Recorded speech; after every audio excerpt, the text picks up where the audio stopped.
Hello and welcome to the Place to Place podcast. I'm Claire Dewhurst, the Director of City Nation Place, which is the forum for place brands and place marketing.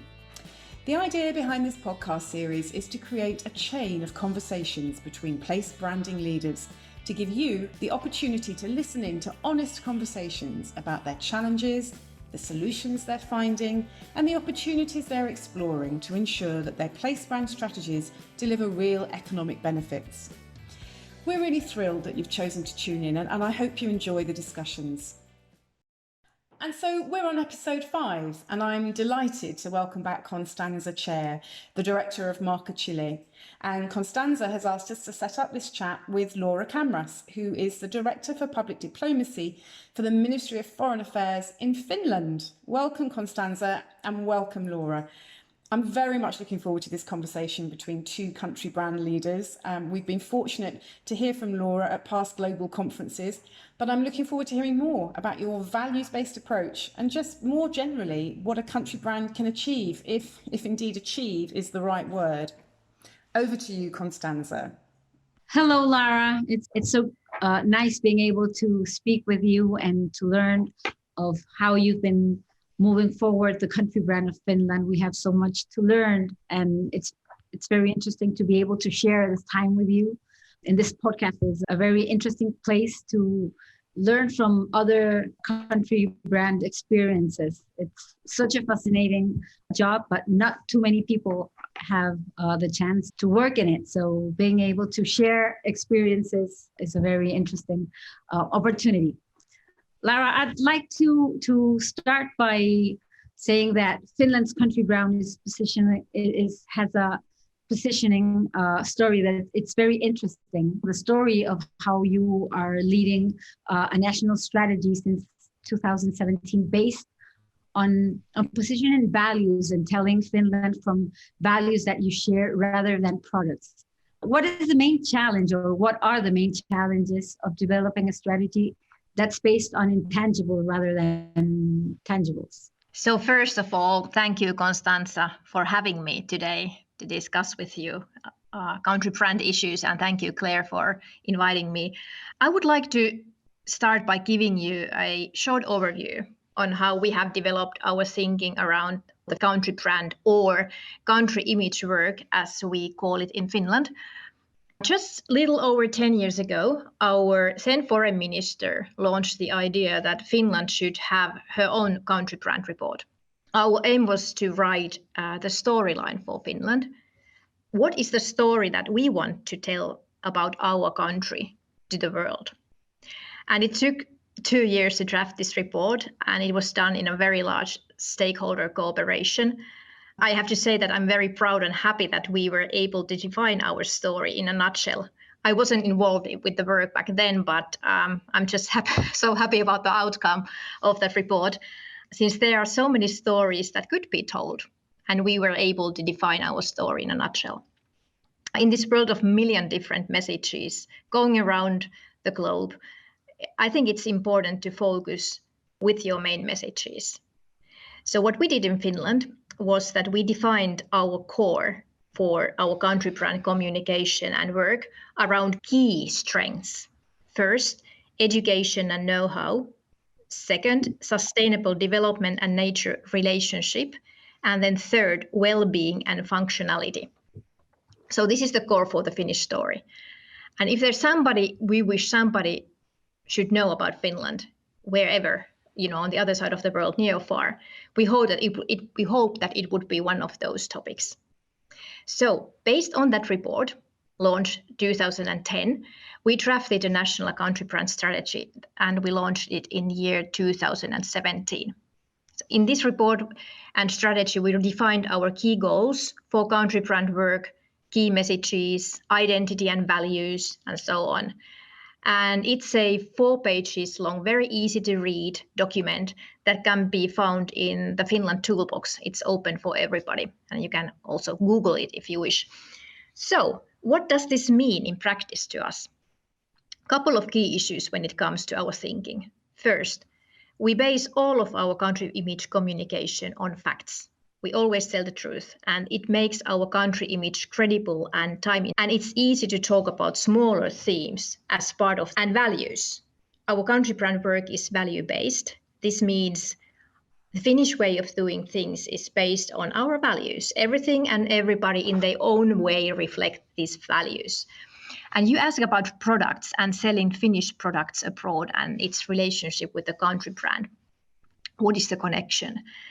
I see that Finnish products, in their own way, tell the story of Finland and represent our country brand, our innovative thinking, our functionality, our personality.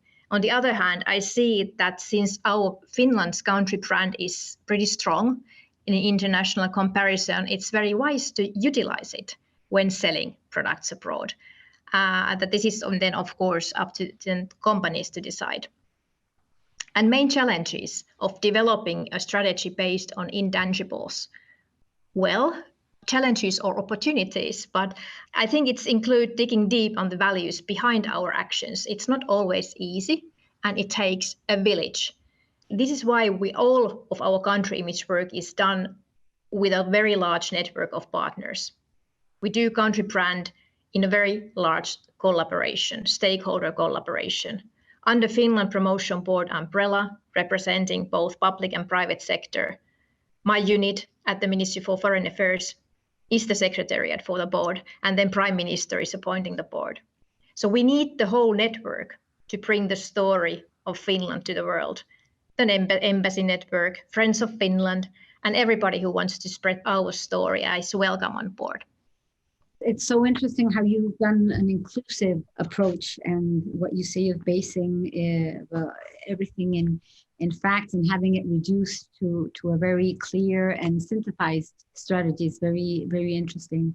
Which would you say in this year, since you've undergone this strategy, have been the main achievements for Finland's country brand?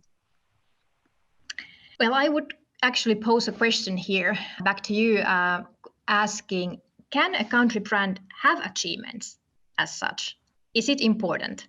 We want to tell Finland's story, and sometimes we gather more international interest and sometimes less. And of course, we follow international studies and rankings when it comes to country brand. There are many rankings and studies that are available. And what we have learned about Finland's position in this ranking is that we have a steady rise in familiarity, and our favorability among large audiences is growing. And what does this mean? So we are well liked, whether it's then Finnish people, products, or places. But I think our country brand work can be called successful if we are known for those topics we think are good for our country image. And if we can touch somebody near or far with our story, then our country brand work is successful. Since country brand work is actually dialogue. It's not a monologue that you want to bring to the world. It's a dialogue because you want to share your story and then listen to the story your partner is sharing with you. And I think this is when country image work becomes successful. I think it's very interesting what you say, Laura, as to should country brands have achievements. I think it's a challenge, and I think one expects to be able to have this kind of organization have a purpose, and that purpose, in our case, I think it's to grant opportunities to our people. We're aware that we don't handle the country image of a country, but we generate communication strategy that helps, we believe, grant those opportunities to people, because when a country is known, I think that honestly is something that is certainly the base, but sometimes small countries aren't well known, and there's a gap between what you are and how people perceive you. So I think that's where our job is, to generate the communication and the motivation for others to realize and to connect with the audiences in the world. In that sense, I think that those are the achievements we seek for. What would you say that are achievements for you for a country brand? And then which ones have you reached, and which ones would you like to reach? Which ones are still a challenge? Yeah, I think as I said earlier, I think country brand work is successful when you think that your country is known for those topics you wish that your country would be known for. Like for us, it means education. We are definitely, that's our strongest brand element. And that's in our strategy. Talk about education, talk about Finnish know-how. Or another topical issue is happiness. Finland being 4 years in a row the happiest nation according to the UN Happiness Report, that's another possibility for us to talk about happiness, to talk about this value. What is this that makes Finnish nation happy or content, as we translate it in Finland? We can talk about societal factors under this topic, happiness. Or then climate friendliness, bring these topics that are important to you and have a dialogue. Then I think it's successful. And I usually very often get the questions that, is this a very successful event, or did your country brand become stronger when you did this one event? One event is not creating a country brand. It's a coherent, it's time enduring job. It takes so many years to build the country brand. You just have to be coherent with your actions. Just, continue the good work that you are doing to promote and enhance your country brand. So this is what my message usually is when I get these questions that, how do you measure country brand? It's so extremely hard to measure it. And the changes, what you see in these rankings, for instance, the main ranking being the Anhalt Ipsos Nation Brands Index, where we see now recently that Finnish brand is becoming stronger. But you can see that the changes, they're so small. It's got to be a long time job. It's something that you need a lot. Everyone, as much people as you can, perceptions don't change quickly. I think that's one of the challenges we country brands have, right? We don't have control of our product, to say it in a way. And we have to highlight what's the best of our countries and to connect with the rest of the world. I think what you mentioned about being the happiest country in the world for years now. How did you come up to decide that was one of the key values? Did it surprise you? Was it something that you already had in your mind, in your organization? And how did you approach it so as to have it be a contribution for the country, for how the world knew Finland and for the country brand as a whole? Yeah, the happiness thing, it's very interesting to translate it in the so-called country brand framework. How do you talk about happiness? Because usually this rank or this study, it measures people's happiness to their life. So I think the contribution to country image work is the question, is there something that somebody could learn from your story on the other side of the world? Why should somebody be interested in your happiness? It's again a dialogue. And I see it since this happiness ranking or the study, it's not a ranking, it's a study.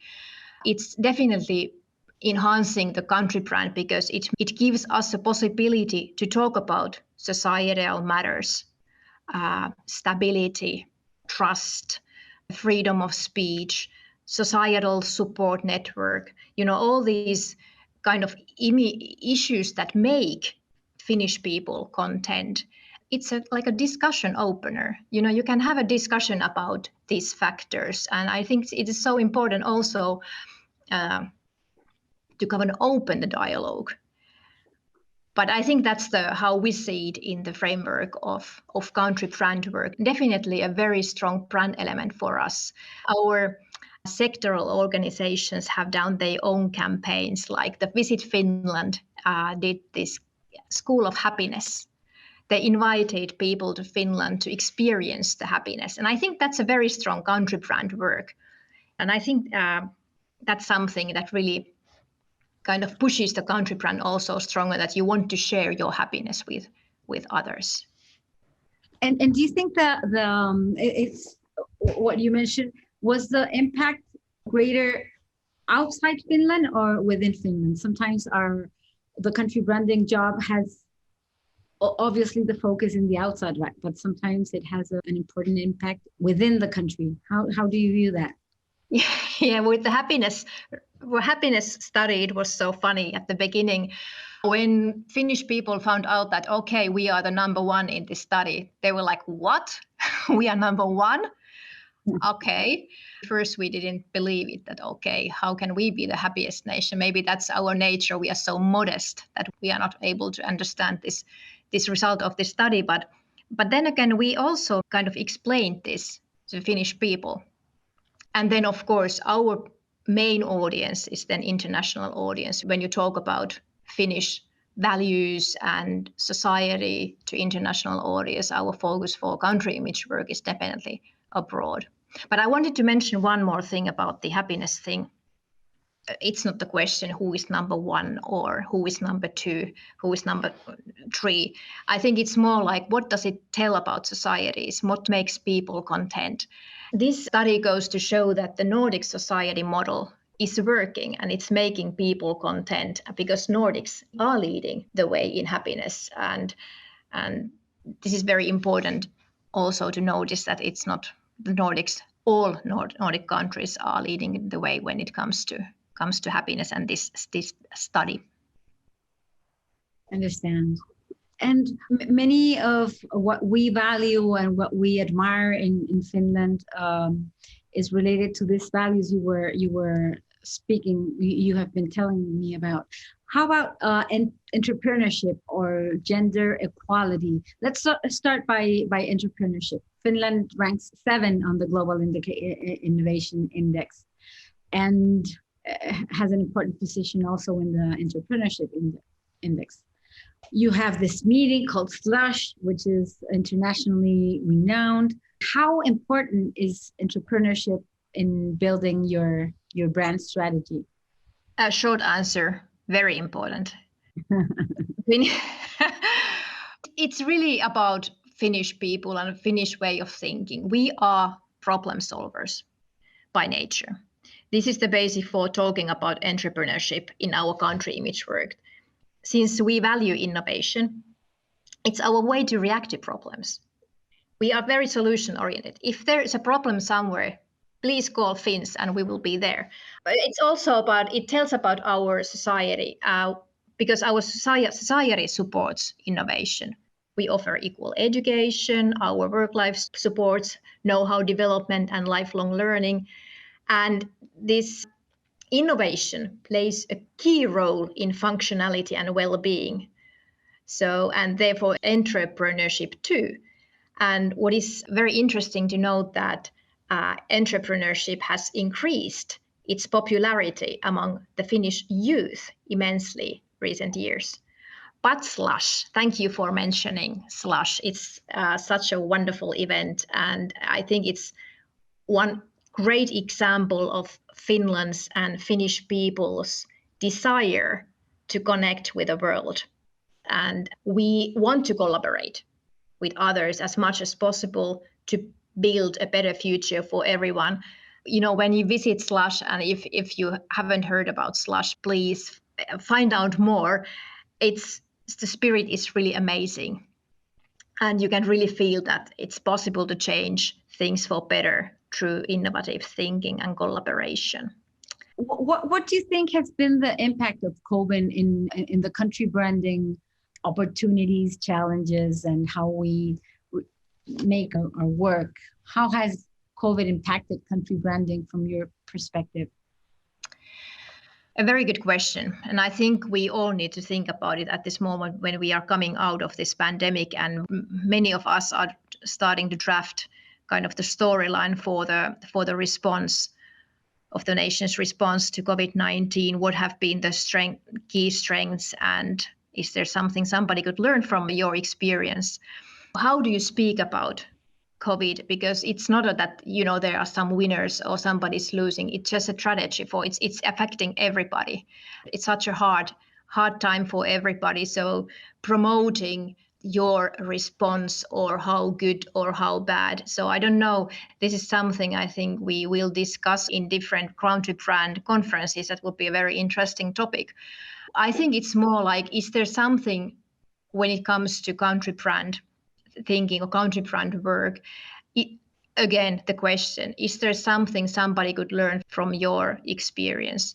And what we have noticed in the international media coverage that we are, of course, following, that Finland has been profiled as true during this COVID-19 response from the perspectives of equality, from the perspectives of innovation. We have produced many innovations like the COVID dogs that were present at the airport.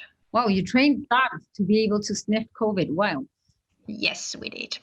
That's again, and then there was also a COVID tracking app that, that was again a Finnish innovation, and it tracks, if you have been close to somebody, who has been sick with COVID-19. This COVID, it tells the story of your society.